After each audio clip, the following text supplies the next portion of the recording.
Spotter's got to be on me all day to keep me off those curves. The first turn they have to navigate through, and we like to call it heartburn turn because of exactly what Jeff Jr. you guys were talking about. They are on the big track here for the start of this race. They won't go through that chicane yet. So right now, they'll be carrying the most speed into turn number 1. And the final race of the round of 12 is underway.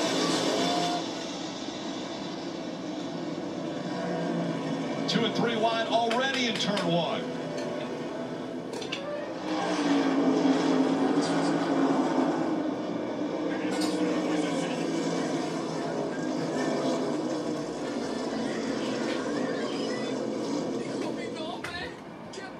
Suarez a little loose there on corner exit, heading off into turn 4. Turn 5 now.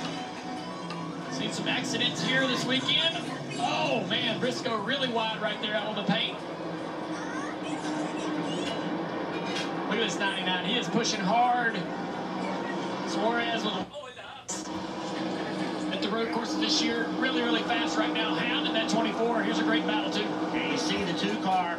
Austin Cindric underneath the 20 of Christopher Bell. When they get down here to this rear chicane, somebody's going to have to give this spot up. Going through here side by side is difficult at best. Nobody's giving up, though. And there's some contact. And you see the 41, Cole Custer. Just to use you described, Jeff, you go through that corner wrong, how much momentum you can lose. Cindric able to get by the 20 of Christopher Bell. We have seen the Toyota struggle a little bit on road courses this year. We'll see if Christopher Bell can change that tendency.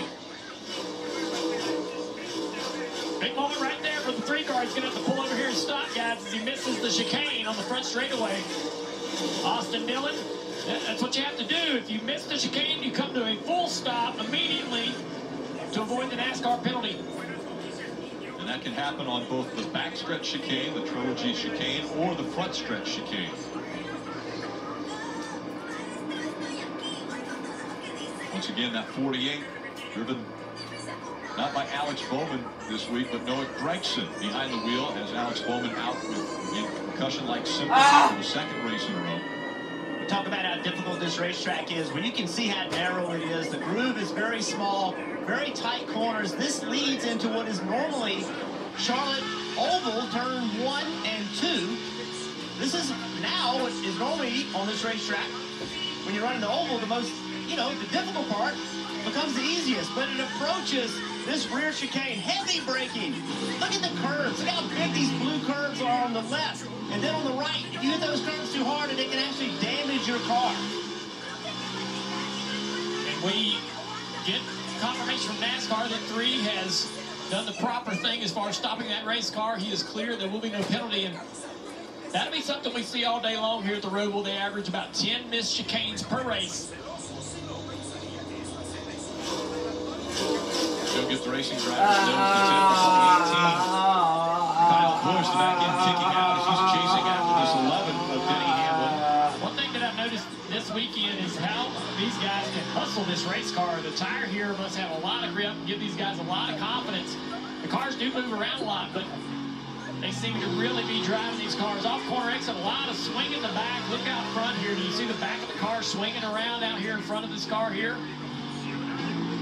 Hamlin's doing a good job in managing all that. He started 24th, already up to 18th, so a good start for Denny.